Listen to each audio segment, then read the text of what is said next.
பெருமானார் சொல்வார்கள், அந்த ஒரு வரி என்ன தெரியுமா? ஹுமா ஜன்னத்துக வ நாரும்.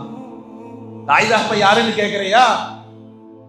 உன்னுடைய சொர்க்கமும் நரகமும் அவர்கள் தான். நீ எப்படி நடந்து கொள்கிறாயோ அவர்கள் தான் உன்னுடைய சொர்க்கத்தை தீர்மானிக்கிறார்கள், உன் நரகத்தையும் தீர்மானிக்கிறார்கள். வாழ்க்கையினுடைய ஓட்டத்தில் பெற்றோர்களை இழக்கிற பொழுது, அவர்களை கபரடக்கம் செய்கிற பொழுது ஒரு காட்சி ஓடும். எல்லோருக்கும் அந்த பாடம் வரும்.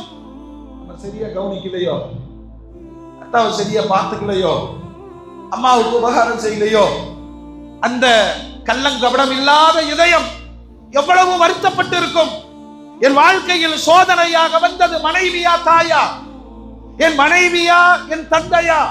இந்த போராட்டங்களில் நான் நின்று தொலைத்தது சாடும் இடமாக பெற்றோர்களை பயன்படுத்தியது. இந்த தலைமுறைக்கு அப்படித்தான். கடந்த